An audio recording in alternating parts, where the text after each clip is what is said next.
The world is changing at breathtaking speeds, with trends and fads popping up and passing away at breakneck pace. Against that backdrop of nearly constant upheaval, we welcome you to the Sunday Scotch Society. Over delectable, sumptuous scotches and with the occasional good cigar in hand, we have open, honest, and uninhibited conversation about whatever strikes our fancy. Whether it's the critical issue of the day or a deep dive down the rabbit hole, we take it all seriously while having a good time. Join us for a stiff drink and a great conversation. So, ladies and gentlemen, welcome to the Sunday Scotch Society. I've always found it difficult to explain what I am exactly. Me too. Well then, it's that kind of party, obviously. So my name is Quincy Parker. My co-host is one Matthew, what is it, Long Island man, Kelly? Sure. Yeah. B stands for Long Island. Yeah, B does stand for Long Island. Okay. And you are tuned into what is traditionally a fantastic, fabulous conversation about all manner of interesting things. We have a fascinating guest with us today who's capable of, I believe, following us down whatever rabbit hole the conversation may take, or leading us down several said rabbit holes. Yes, I agree. That's probably more likely. But I'm kind of excited about our tipple today.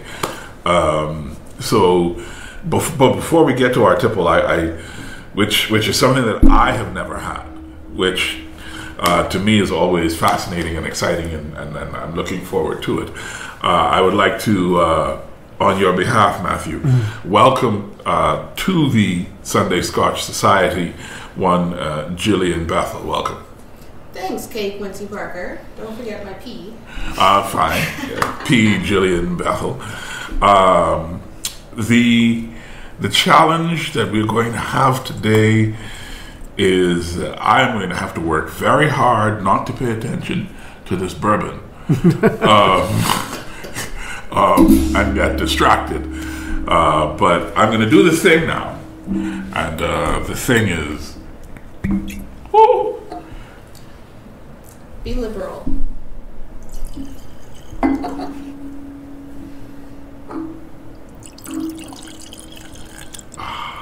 Be liberal with the libation. Not with mine. Not with mine. Yes. Looks good, huh? Gillian, why don't you just give us the very short of this beautiful bourbon here, and why Quincy is so excited. This one. Okay. So this beautiful bourbon is called Blue Run. I am not going to pretend to be a connoisseur of whiskey. Ooh. I've only gotten into it in the last year and a half. Woohoo! And sorry, that's me smelling the nose. This is a thing, man. I'm still learning a lot. But I can tell you the story of my encounter with this bourbon whiskey, and probably why I'm going to be somebody who always supports the brand. So, and I guess I'll interweave some of my own history then. Lived in China for 13 years, came across great friends who all moved across the world. One of them is a great person called Shell. That's her English name, she's Chinese. And she came and visited a couple months ago. And I met her fiance for the first time. And he is co-owner of Blue Run, which is a fairly new brand. But it has a really interesting story that I think has the same kind of tech background and stuff like that I have. The co-founders are Sean, my friend's fiance, as well as, I'm just going to call them guys. You guys can look up their names online. But a guy from Adidas, who I think was in charge of branding, a guy from Facebook, and then they brought on one of the top I guess, I don't even know what to call him, but somebody who puts together great whiskeys. And they decided to go with a whole different business model. If you're familiar with Macallan Fine and Rare, I think their story is that they go that route of fine and rare, and they produce bottles of high quality, award-winning whiskey, and they take their butterflies that you can see on the bottle. You'd have to look it up if you're listening. But the butterflies that they have on the bottle are like all collector's edition, the same way you would collect sneakers. So that's the thing. It's not just gimmicky in that way. They actually take a lot of pride in the composition. But like I say, I am not the connoisseur, but I am somebody who started to buy Blue Run bottles just because they are so collector. Fairly new brand, already won a lot of awards, and I'll rely on you guys to tell me how you like it. Yeah, I gotta say the bottle is quite an attractive bottle, and I'm a big fan of a story, so I appreciate the story. Tell Shell and her and Sean, that they got. Definitely, they have fans even before I taste it. I'm definitely into it, and we'll put a picture of the bottle up on our socials whenever we have socials, just so that folks can see what we're talking about here. If you haven't already looked it up, but it's a gorgeous bottle. But what's in it is a thing. Sorry, go ahead, Julie. I was just gonna say, I remember because I'll say this. I didn't do too much research on the alcohol before bringing it, and I purposely didn't try to do too much background on what we're going to do here today because I wanted to shoot from the hips with everything. But I do remember that there's a lot of significance about the numbers around the neck because you can then see the batch, the rarity, all of that stuff, and they're quite collector's edition. So I think, the bottles go from something like $200 and up. But basically, you get your hand on one, you really shouldn't be drinking it. Yeah, so... We're drinking it anyway. We are. If I may, from the website, described as bold, distinctive, inviting, Blue Run Spirits offers fine Kentucky whiskeys, carefully crafted to make every experience memorable. And I am sure that it is going to be such. This beauty is 65% corn, 30% rye, 5% malted barley. So it is a high rye bourbon, and I want to get tucked into it, Mr. Quincy Parker. Yeah, small batch bourbons have a very interesting sort of history and story of creation. And the mix of rye to corn to the other mashes is that's where the unique flavors come from. That's why they would tell you that this is a rye forward whiskey, and I'm excited about it. The nose, to me, aside from the typical sort of vanilla and almost warm butter that you usually get in a good bourbon, there's some extra sharpness there that usually I associate with rye, and it's almost I'm almost already tasting a fruit element from it, and it's, to me, the Novus is just really, I like it a lot. It's rye forward, but it promises a sweetness, it promises a body, so I guess it's only right for us to do and see what happens. Yeah.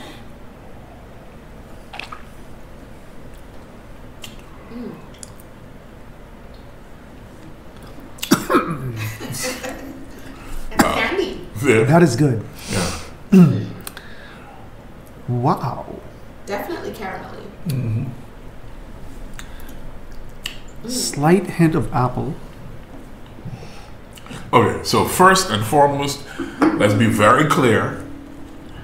This is bourbon. Oh no, this is quintessentially. I'm looking This for is the outlier the outlier yeah. flavors right now. And I want to make sure that people understand it's strong. Yeah. The alcohol is not hiding in this. And the flavors make it so that it doesn't have to. Yeah. Like some bourbons you had, and then you just wish the alcohol was hidden. Not this one. As the listener well knows, I am not the biggest fan of bourbons. I will make an exception for this. Yeah, this is definitely a find for sure. It's also, I'll bet you money. So in 20 minutes, 30 minutes, when we are hip deep in the conversation, I will bet you that the flavor profile will have changed. Oh yeah. And I'm looking forward to seeing what it grows into as it breathes a little bit. But in any event, looking forward to seeing things is also a part of one of the reasons I look forward to this conversation. Matthew may have had sort of a vibe, a direction in which he wanted things to go, which is fine, and we'll definitely go down that rabbit hole, or have that conversation, whichever phraseology is more appropriate. But before we start that, I just want to say you do and have done some really cool things and different things. So how would you, Jillian, describe yourself? What are you? Myself or the things that I do? Well, okay, let's start there. Ooh, okay. Let me do this. So just this weekend, someone described me as, I forget what they said, but some level of bougie that I didn't agree with, right? And I think in the end what we decided was that what I do is try to create the world that I want to live in, and I guess that describes me and what I do. And I guess it makes sense to describe the world I want to live in. I want to live in an advanced world. I want to live in a world that's fair, and I want to live in a world that that really continues to push forth the best circumstance for people to live in. That's really all it is. Mm-hmm. And so I do some things in the tech space. I have my directions, but I do some things in the tech space that that kind of push toward those things. And I think who I am is wrapped up in all of those things, from how I see the world and how I view the world to how I want to see the world work. So that's me. Are you? You said you disagreed, but I'm just curious. Are you bougie? That's funny. I think I have a world of experience, and I latch on to experiences that I like. Mm-hmm. And some of them is bougie. And some of them, different people consider what they are, but I don't know what bougie is, because I'm sure some of the things I consider bougie, I could go hang out with somebody and they'll be like, oh, beat this. And I'd be like, boy, that's bougie, So it kind of comes across to me. Oh, boy. People use that word, that term, bougie, in so many different ways.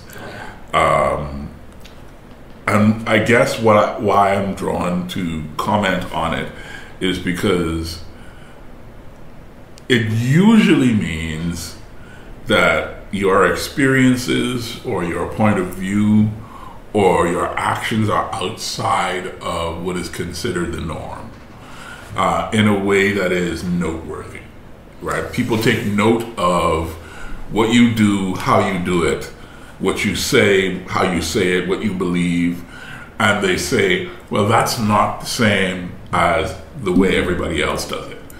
And they say, she bougie, or he's bougie. Well, see, that face right there. And for me, is an added thing. Yeah, but that face is the added negative connotation. Yeah, and to be honest with you, Jillian, I don't give two shakes of a rat's fit, whatever, for anyone who considers anyone else bougie. First of all, bougie. I think you bougie sometimes, and I am not on the negative. Not on the negative. I am spectrum. bougie AF. I don't care.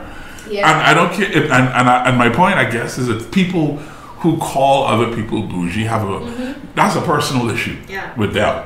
That ain't got nothing to do with you. This man bougie, eh?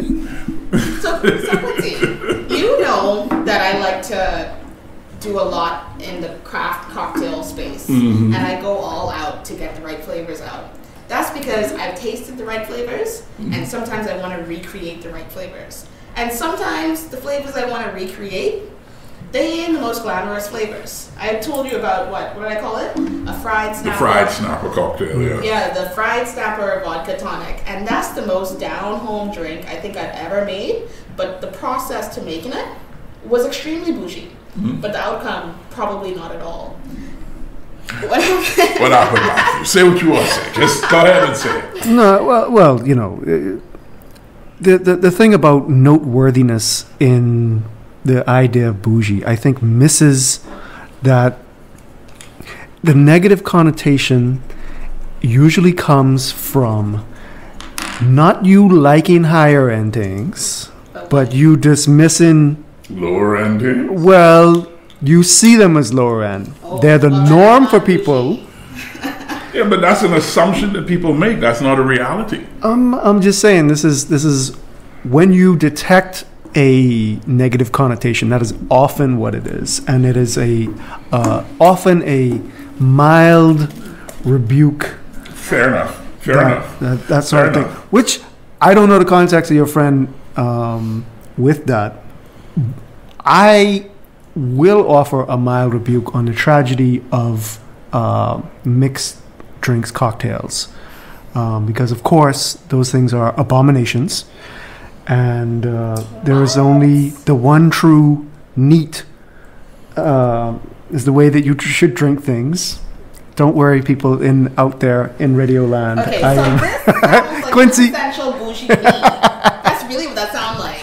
When you say that spirits should only be... Oh, wait, please. Ladies and gentlemen, I have successfully perturbed Quincy enough for him to back away from the mic. So, mission accomplished. If I could have left the room and this still be our podcast recording, I would have left the room just now, ladies and gentlemen. For the record, Matthew is not only wrong, but he is so egregiously wrong that I cannot believe that this is the same Matthew B. Kelly, with whom I have been doing this podcast now for months. Who are you? Where did you come from? It is right and just. It is not. To have a good and right and a joyful thing to have a penicillin, which is a Scotch cocktail, or to have a whiskey sour, or a Tom Collins, or Boulevard. If one were rum and coke, even. If one would allow me to finish. Cuba Libre. Right? What is your issue, Chief? If one would allow me to finish, I could reinforce the fact that I have already mentioned that I am trolling, and it is right and just to have trolls in this world, sir. About some things, yes. About some things, yes. But there are some... There's an old English saying, many a truth is said in jest. And that saying is in reference to the fact that many times people say, "Oh, I'm joking." No, But what they really mean to say is, "This is what I really think." No, in this case, but I would say it like that. You see? I can see that is true. However, in this case, it's just too easy to poke the bear. Fair enough. Which the bear being Jillian? I don't know. Well, he was talking about cocktails, but Matthew ain't never really had one of my cocktails. So now anyway. That might actually be what's going on here. Right.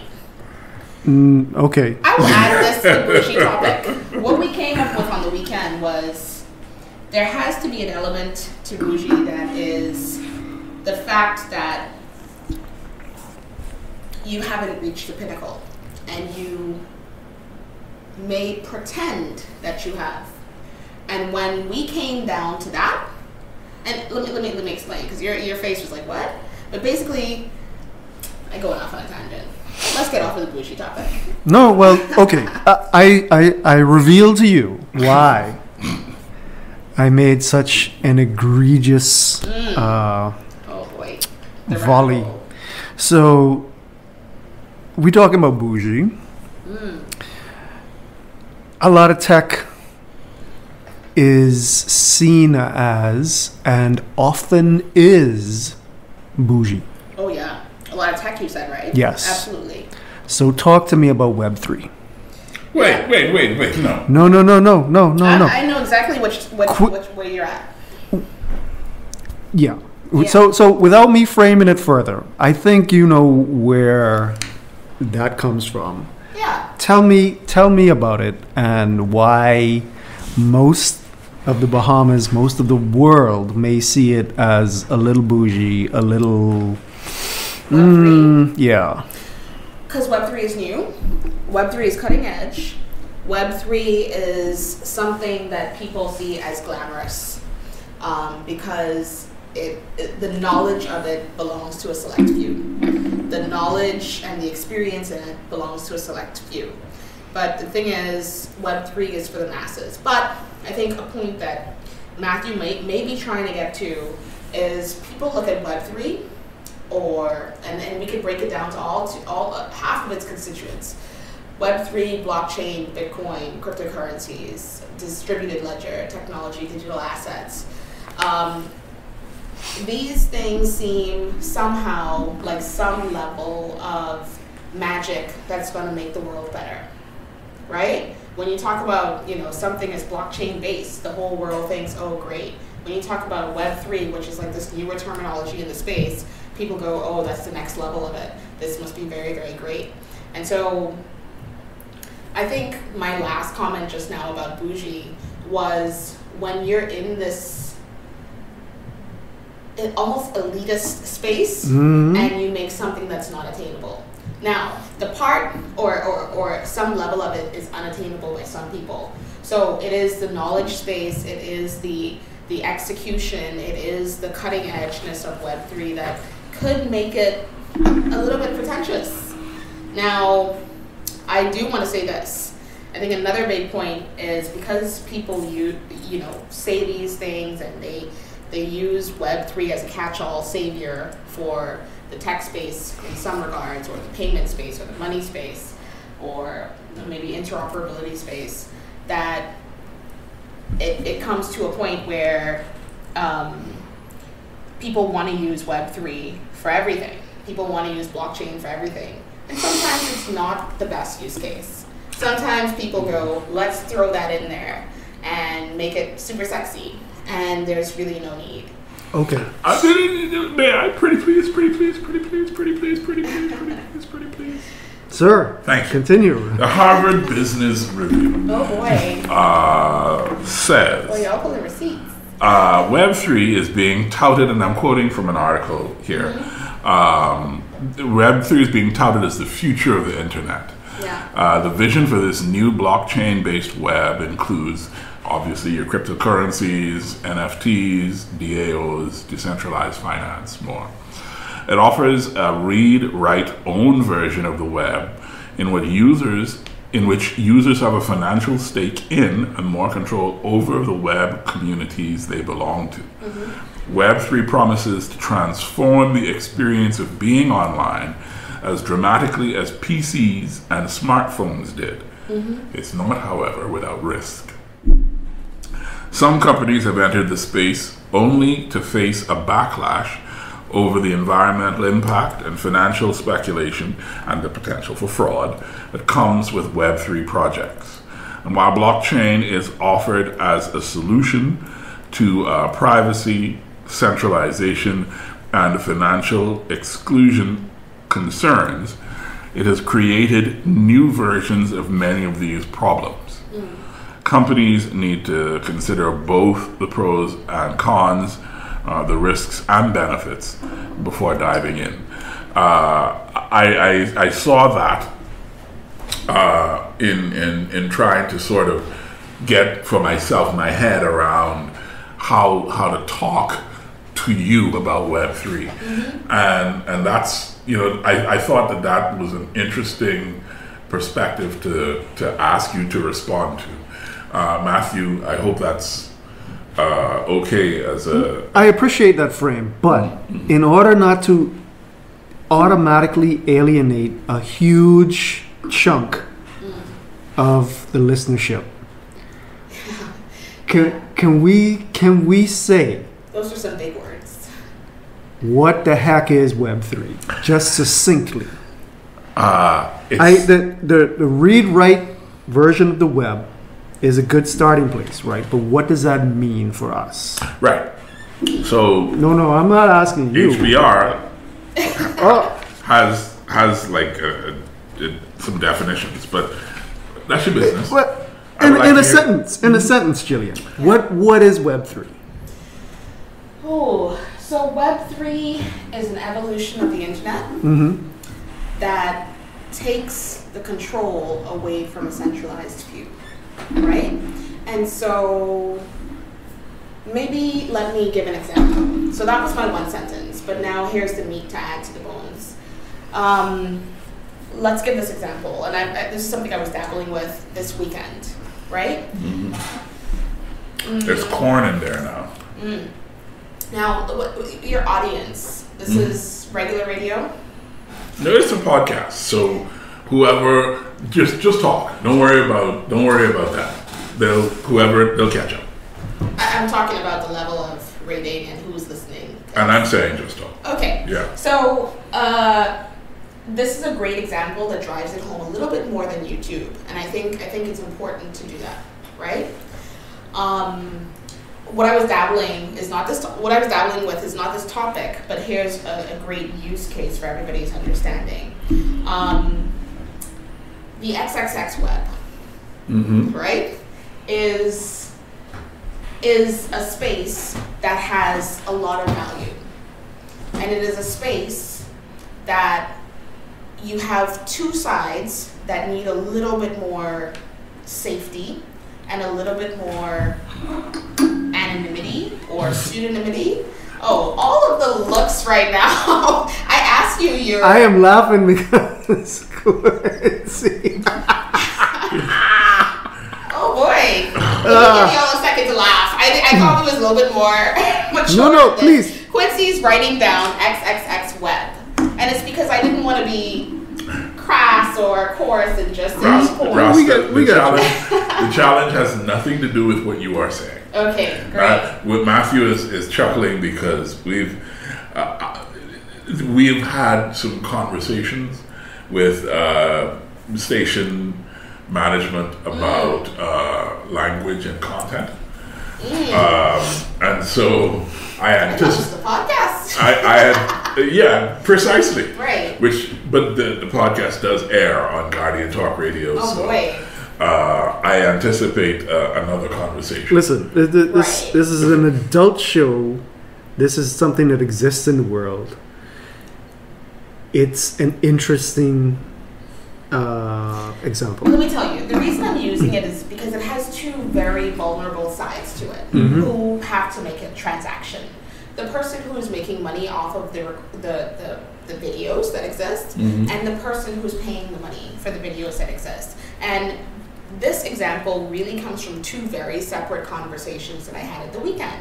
One was about females feeling very unsafe because sometimes their partners, they're not sure about what they may be doing in the space that they have them in and if they're recorded, right? That was one conversation. The other conversation was about Web3, right? So Jillian is taking these two and mashing them together because you asked what I do, and what I do is that I find a solution for a problem, and I normally find it in the tech space. So what you have here in the XXX web are people who may need to say, I approve this content being distributed in a certain fashion, right?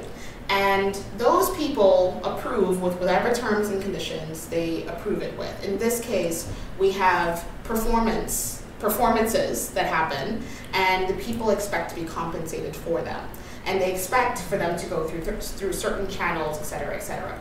If we talk about what's happening in these XXX videos, what you would see is probably, one person, two people, multiple people who expect to be compensated for their performance. Yeah. And they expect it to go through a certain channel that allows them to be paid for it, and they expect for that content to be reproduced and distributed responsibly. Web3 is the advent that allows for that content to be traced, looked at, distributed in a certain way. Now, on the other side of the transaction, you have people who may want to access this content and thus pay for it. Those people, we need to make sure are accessing it compliantly. We need to make sure they're of age. We need to make sure that they are not maybe some type of somebody who is not of the right ethical caliber to really absorb this content. And so what you have is a space where we can actually verify who is accessing this content and make sure that the proceeds of their accessing the content goes to the people who expect to be paid in a very, very transparent way. Okay. And this is the version of Web3, as opposed to Web2, where you have videos that just fly around and people don't even know where their videos are, et cetera, et cetera. Right. To bring an example of what part of what Quincy read off of the HBR site, these often will create new problems, right? What the fact that you could verify who is accessing content, be it for this or anything else. There are multiple types of creators in the world. They all want similar things, right? The circumstances. We're not verifying who. We're verifying that who is compliant. I want that to be clear in people's minds, because the way you said it, it may be interpreted that we know who these people are, right? The privacy which brings up concerns privacy concerns, right? So yeah, not necessarily. I mean, in some systems, you would want to know who the person is. Some people want to be credited and be like, "Hey, that's me." Such as governmental systems, right, and like high corporate. Right. Yeah. So, the digital sphere, when you add blockchain, is pseudonymous and not anonymous, right? I think a lot of people think of, cryptocurrencies, it's totally anonymous, but it's not. It's pseudonymous, meaning that at some point, yes, you may know who the person is, but once it gets into the system, that who the person is obscure, right? And it's very, very hard to trace it back. All you know is some of the properties of the person, like if they're of age, if they actually have the money to pay for this content, and if they're in a jurisdiction that allows it. If it's designed correctly, yes. If it's designed correctly, right? And so yeah, like that's the thing. The privacy concern is not one that is a big one, because you as an individual would probably only use something that gives you that privacy, which is why people should read the terms and services. Oh, for sure. But the caveat emptor exists no matter if it's a new technology or the old stuff. Yeah. We have to be very careful in the open market of what it is that we're... Yeah. The challenge that, okay, so I'm going to try to, without giving offense, ask some difficult questions. And they're not difficult at all, but I have been asked these questions as though they were difficult questions. The first one is, what's the use of Web3 for a Bahamian business, whether it's a big business or a small business? Yeah, so just this weekend I experimented with this and I had a lot of fun with it, and I'm really excited about it. Web3 domains, right? You can create a domain just like the domains we have right now, www.youtube.com. Except in the Web3 world, it would likely not be .com. It could be anything else. You start to see if you go on, GoDaddy, you have www.sundayscotchsociety.app, or you have words now, full-on words, right? A lot of those are Web3 domains. These domains are not just the technology that builds a website. These domains are actual wallet addresses or addresses on a blockchain. So if Coffee Company A created a website using a certain wallet address, they're also a wallet address. So however you access that domain, you can actually go ahead and pay that domain directly. Right now in our world, you're not going to pay youtube.com, but what you can do is pay youtube.web3. And so you have this amalgamation of tech that exists in Web 2 plus payments that exist in Web 3. Tech that exists in Web 2 plus payments that exist in our current world or our less explored world right now. Whereas in Web 3, those things are put together. And so anyone can really create a website or a world that's transactional. Not only that, there's no centralized authority that's getting involved. So a good example of that is in the Bahamas, we know that a Bahamian website is a Bahamian website because it ends in .bs, right? .bs, I think is, and I take this with a grain of salt. I did look it up one time. I don't remember 100%. But .bs is owned by the government and UB, if I remember correctly. And so it takes a bit of time to get a .bs domain unless they've liberated it, and I don't know. But if you want it, you have to apply to the central authority to have a .bs domain. You can't go on GoDaddy.com and say, hey, let me have, coffee company .bs. You can get .com, you get .co, but it's because we haven't allowed GoDaddy to be an agent. So you have an owner, which is UB and whoever else, and then you have an agent, which is GoDaddy. And they're all going to be making money off of that. Web3 gives the promise that you can just pay, and all of that is, let me say this, all of that is administered by a governing body called ICANN. In Web3, that doesn't exist. Now, you may have a company that helps you bridge the gap to making it happen, and you could pay them a certain amount of money, but technically you could go on there and do it yourself if you had enough acumen as an individual. So you can really just go online and you can create a whole, what they call TLD, a top-level domain like .com, .co, .org. You can go and create this without a central authority. And that means when people start to buy your .com, you get the money right to yourself. Okay, so a lot of emphasis was put on central authority versus, let's call it decentralization. Why do I care about that? If I go to a Starbucks and I swipe my debit card, my credit card, it works, right? Why do I need to care about decentralization? Yeah, for a couple of reasons. Number one, how much does it cost you to swipe that card? Especially here in the Bahamas. Number two, why do people get to know exactly what's going on? So for instance, not many people know my first name. We got this P, Jillian Bethel. And a lot of people don't know what the P stands for. But every so often, I swipe my card at a restaurant and somebody gets to discover my first name. That is crazy to me. Why should somebody get to know my first name? Why can't I just send you the payment and you feel okay that this payment is not laundered money because it came through a system that has the compliance and that you were paid and you received your money? The reason you should care is because you leave a trail everywhere you go because you have to pay for things. The reason you should care is because your ownership is on display for the whole world. Your ownership of everything, including any ownership you have in the XXX web.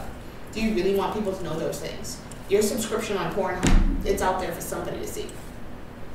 Sorry, Matt.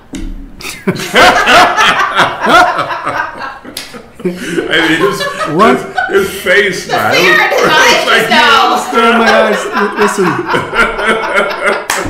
if I have to worry about anything, it's not that. But I mean, besides all of that, just for the community. I mean, first of all, what we're seeing is what this really is programmable money, right?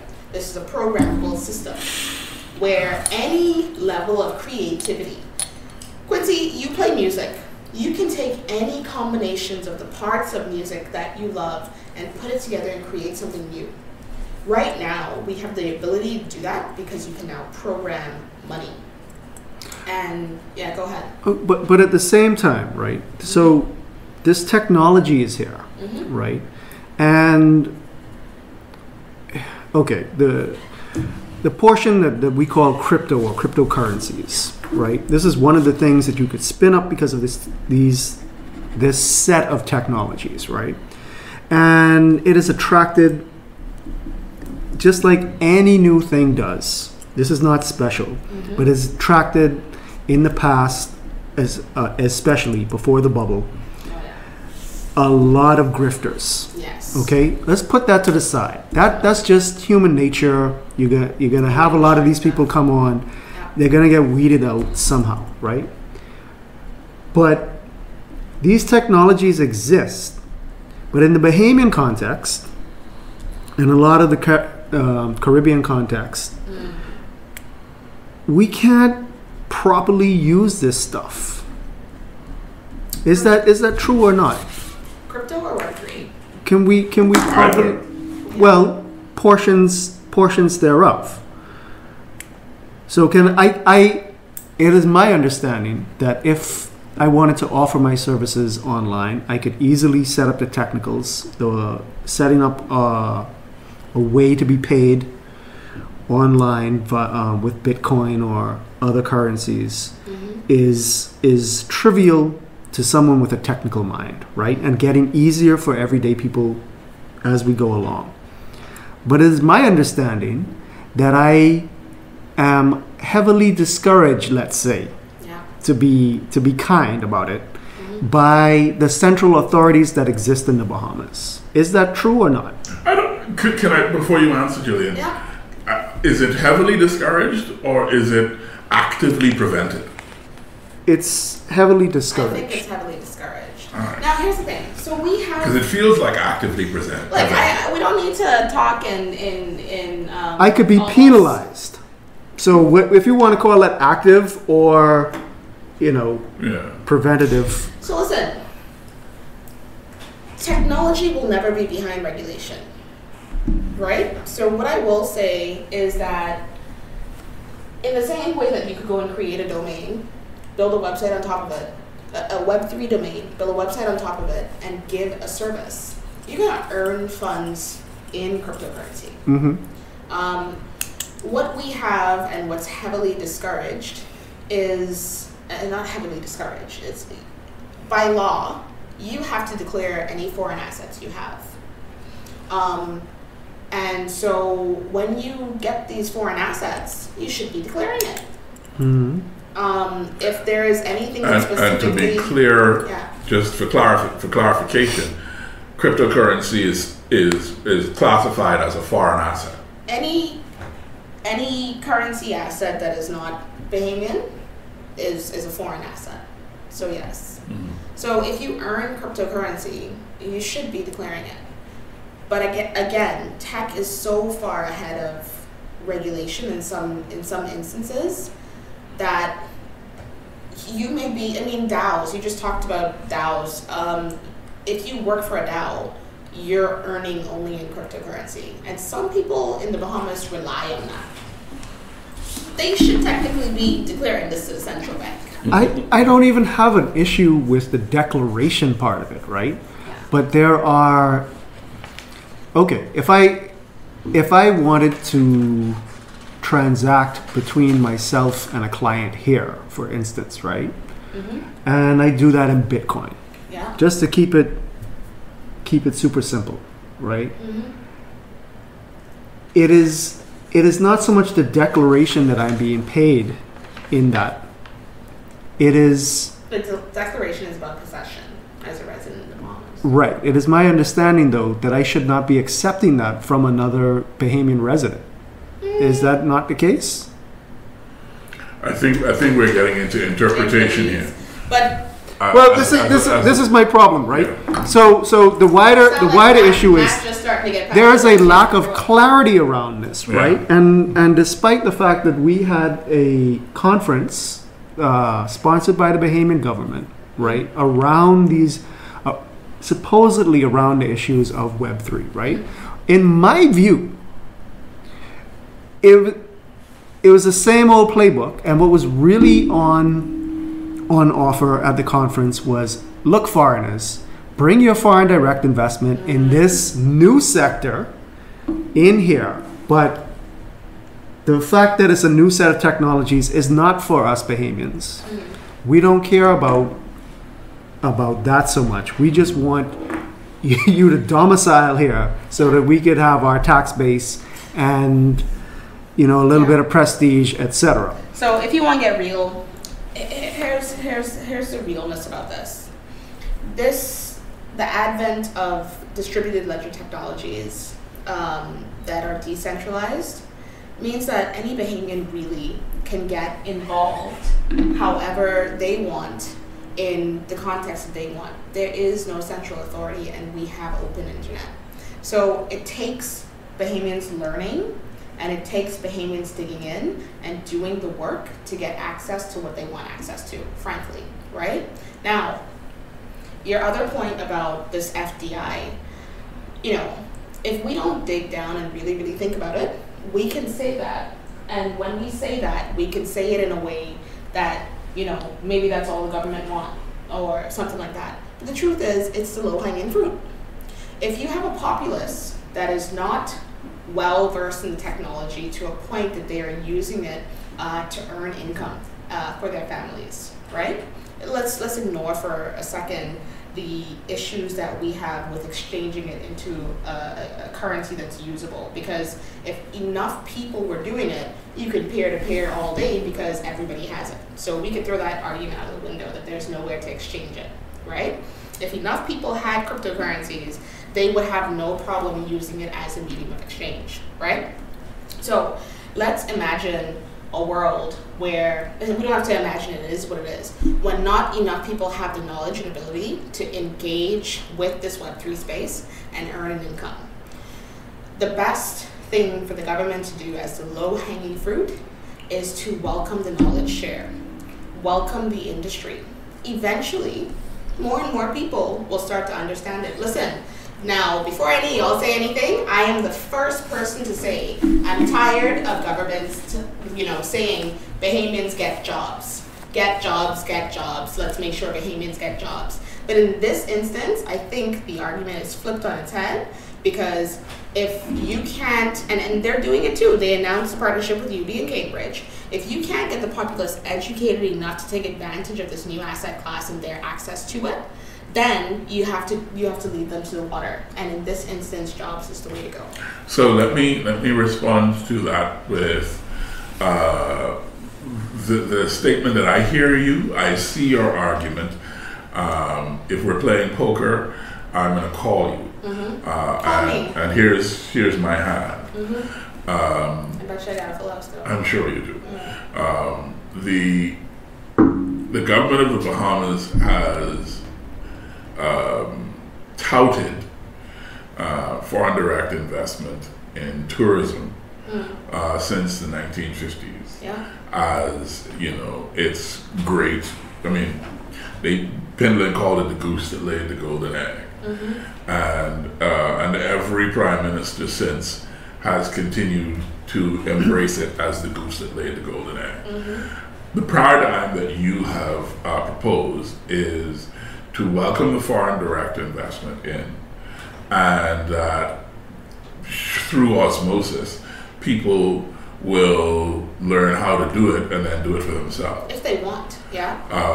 However, 50 years of tourism investment has not yielded a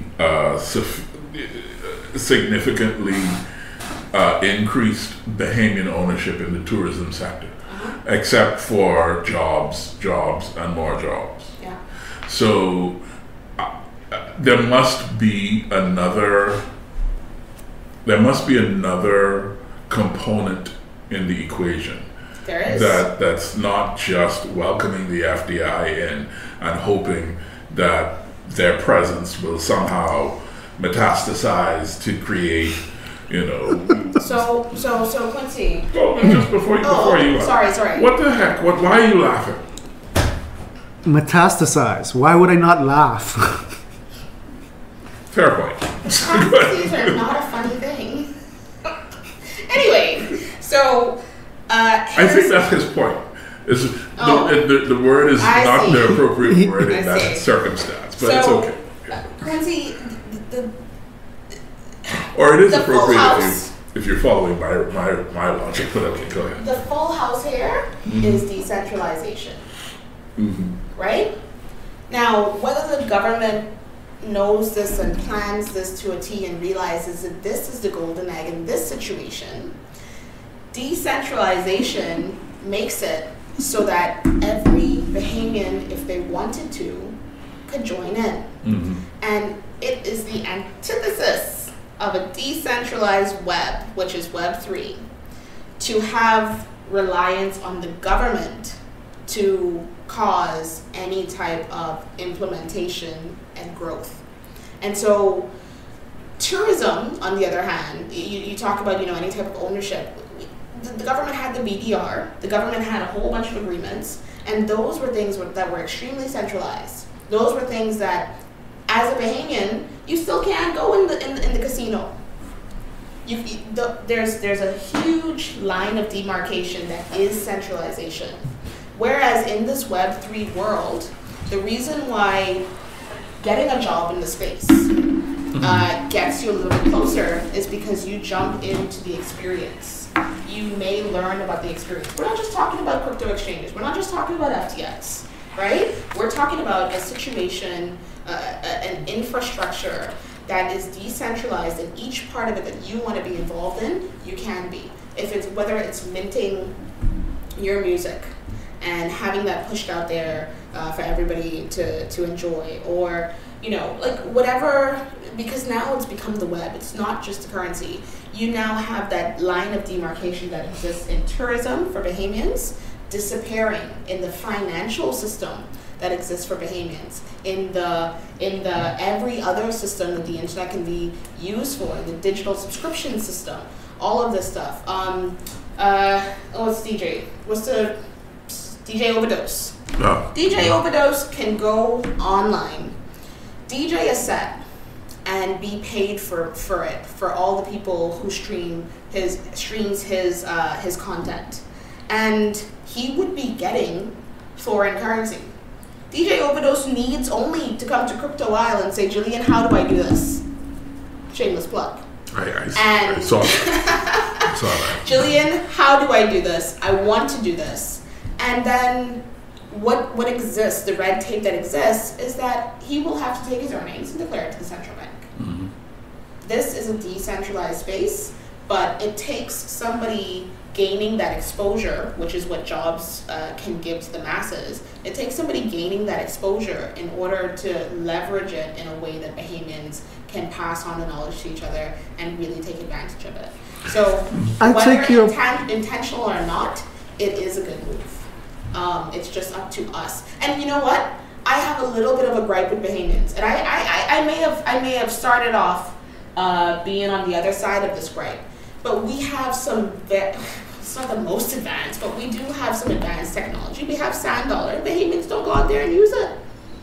The cashiers at Super Value have been trained. Sorry, let me not go. We're gonna have the Sand Dollar conversation, and I'll maybe we'll have a panel on that, right? Because that's a different kettle of fish. It's related, but that's a different kettle of fish, as you well know. Yeah. And so in terms of tech, but in terms of Bahamian adoption, I don't think so. Okay, but I want to just touch on where you said that it is the antithesis of a decentralized setup like Web3 to rely on the government to build out stuff, right? However, it is a reality that while the government, reliance on the government to build out anything is a fact that I'll accept, they have barriers in place. Mm-hmm. Yes. And those are the things that are more of a concern to me.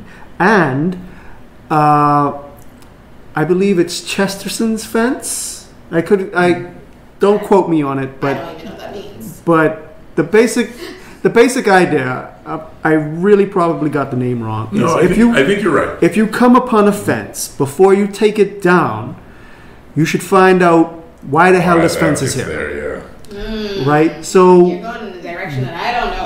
while I don't appreciate a lot of barriers, I also appreciate that perhaps we should figure out, for instance, whether or not a barrier such as foreign exchange should exist. Yeah, exchange control, right? Mm-hmm. So, I just want to make sure that my folks know that my co-host is indeed that man. Chesterton's fence is a principle that says change should not be made until the reasoning behind the current state of affairs is understood. yeah. It says the rash move upon coming across a fence would be to tear it down without understanding why it was put up. Yeah. And that, ladies and gentlemen, is why Matthew B is my boy. I know you want to respond. I know you want to respond. Yeah. Actually, I don't want to respond because Okay, good. I'm not a regulator. That's good. And my background is definitely in medicine and not finance. Okay. But I know the mechanics. Don't worry about it. Okay, so we have the 5 minutes. Web3. I'm going back to Harvard Business Review. Yeah. Web3 is a convenient shorthand for the project of rewiring how the web works, using blockchain to change how information is stored, shared, and owned. In theory, a blockchain-based web could shatter the monopolies on who controls information, who makes money, and even how networks and corporations work. Advocates argue that Web3 will create new economies, new classes of products, new services online, that it will return democracy to the web, and that it is going to define the next era of the internet. I heard quite a bit of that from the Web3 advocate sitting across the table from me today. Like the Marvel villain Thanos, and this is why I'm quoting the Harvard Business Review. That's what it says? Like the Marvel villain Thanos, I don't know Marvel that way. Web3 is inevitable. It is. Okay. Or is it? The magazine continues. While it's undeniable that energy, money, and talent are surging into Web3 projects, remaking the web is a major undertaking. For all its promises, blockchain faces significant technical, environmental, ethical, and regulatory hurdles between here and hegemony. And this is the part that I want you to respond to. A growing chorus of skeptics warns that Web3 is rotten with speculation, theft, and privacy problems, and that the pull of centralization and the proliferation of new intermediaries is already undermining the utopian pitch for a decentralized web. So, before I comment and spoil the vibe, your response. That sip had a lot of apple in it. Maybe it's almost time for us to taste again. But yeah, my response is this. When we took on gold as the medium of exchange, you got to be careful there. I'm sure the world went from, well, we can now go from trading corn and fish and trying to figure out the nuance of transporting this corn and fish, which are very, very different. The fish has to move fast, it has to move in water. The corn can last forever and be on a slow ship to get across the Atlantic, let's say, right? The world went from that and they saw the promise of gold. Wow, it's a lot more, it lasts longer, it's a better medium of exchange, all of this stuff than fish is. It has more divisibility than corn, et cetera, whatever the properties are that made gold better. But at the same time, they probably had a huge issue, and that is that gold was so heavy it might have sunk in the ships that already existed. They had to build new ships. That's all we're doing right now. We had a point where you have something that is promising, that does have hurdles, but it's just the going through it pains of crossing those hurdles and crossing the Atlantic in a better pirate ship. Matthew? And that's Here's- why I think here's we the should be pirates. drinking- we should be drinking some of this booty over there. Arr! All right? Yeah, that is. Appley, right? Lots of apple in there. Agreed. I just always love those notes of butterscotch. Well, caramel to apple. I think next time we have this bottle, we should have some caramel apples. That's almost carnival-y. Yeah. I like how we put it That's bougie carnival. So I have a knife, a sword, even a saw. Right? story. It's a tool or it's a weapon, depending on how I use it. I kind of feel the same way about Web3. And I come back to my question about making it relevant to the Bahamian context. Yeah. Right.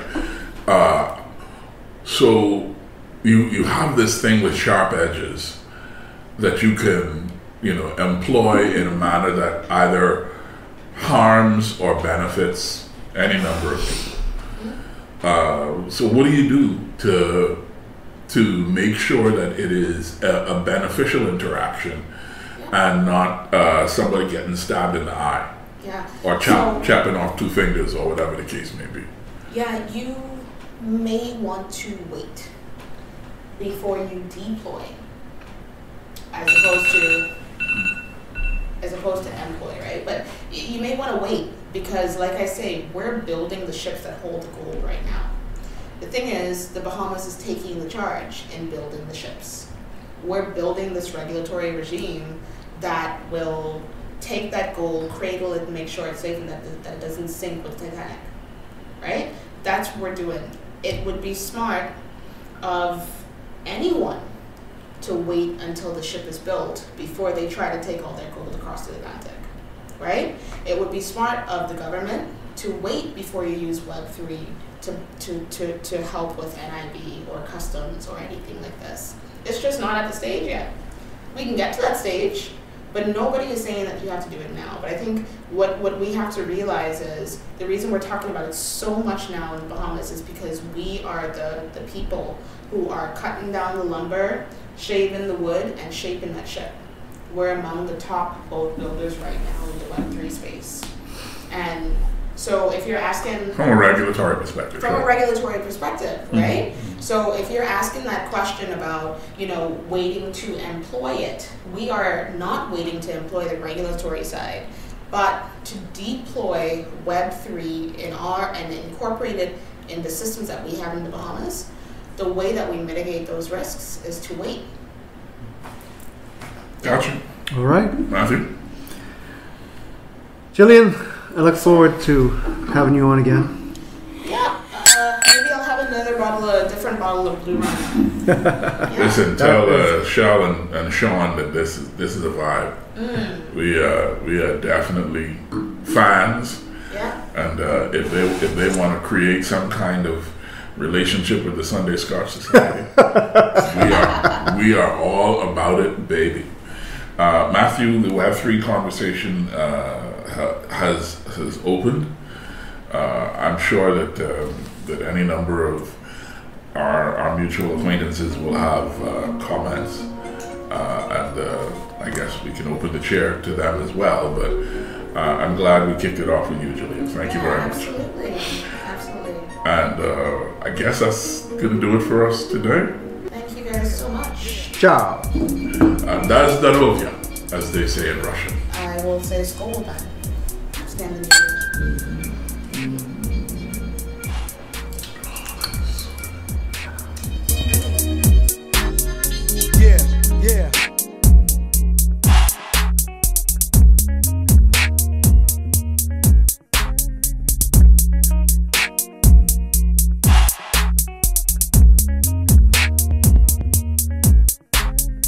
Yeah. Yeah.